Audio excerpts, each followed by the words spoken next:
नमस्कार दोस्तों, अंडमान जर्नल में आपका स्वागत है। आज हम बात करने वाले हैं स्टैचूज़ के बारे में।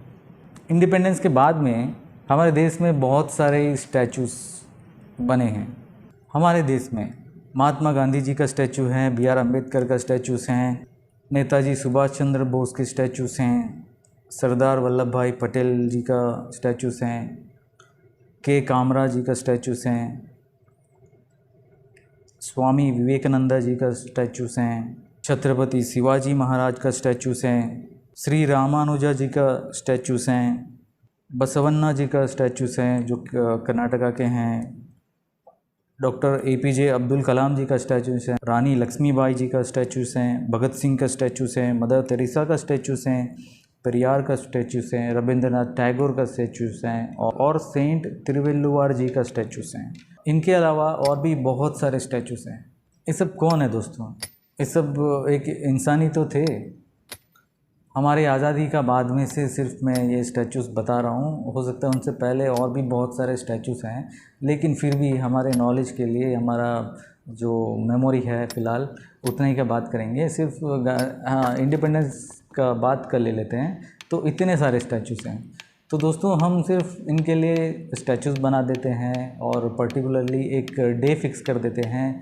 उन दिन उनका जयंती होगा वगैरह, जो भी ऑब्जर्वेंस होता है उनका डे का सेलिब्रेशन होता है।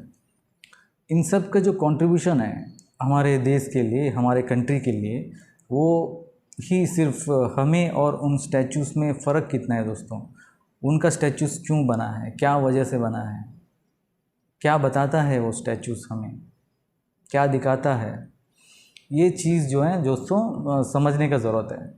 और हमारे सोशल रिफॉर्म करने के लिए, अपग्रेड करने के लिए उनका क्या कंट्रीब्यूशन था, वो सभी चीज़ को ध्यान में रखते हुए ये जो स्टैचूज़ हैं एक डिसाइड किया गया था उस टाइम में। इंडियन गवर्नमेंट या फिर सभी ऑल टुगेदर सब डिसाइड करे थे कि इनको एक स्थान देना चाहिए।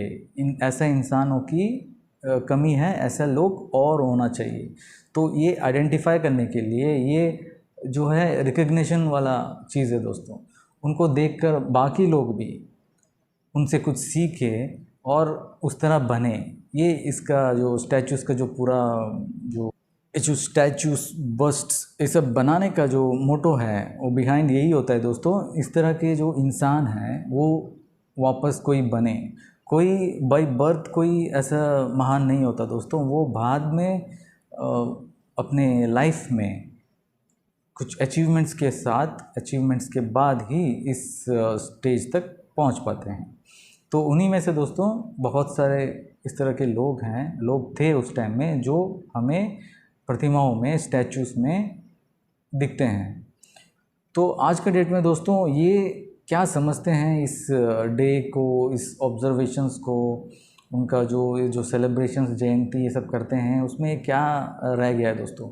जस्ट एक फॉर्मेलिटी, एक ट्रेडिशन, बस यही बन के रह गया है दोस्तों। अगर इसको सीरियसली अगर ऑब्ज़र्व करें तो सोसाइटी में इस तरह के आइडल्स, क्या हम समझ सकते हैं कि ऐसा कोई और आ नहीं सकता, ऐसा कोई है नहीं? ये जो मूर्तियाँ वगैरह ये सब है, सिर्फ अभी जयंती और सेलिब्रेशन, मेमोरी सिर्फ इसी के लिए रह गया है, और या फिर इससे भी एक स्टेप आगे बढ़ सकते हैं दोस्तों? इनसे, इनके लाइफ से कुछ सीख सके, वैसा कुछ कर सकेंगे दोस्तों? तो दोस्तों कमेंट करके बताइए हम सभी में और उन महापुरुषों में, उन सभी में क्या फ़र्क है? क्या फ़र्क आपको लगता है कि हम उनके जैसा बन नहीं सकते या फिर कुछ और? तो चलिए दोस्तों, फिर मिलते हैं अगली वीडियो में।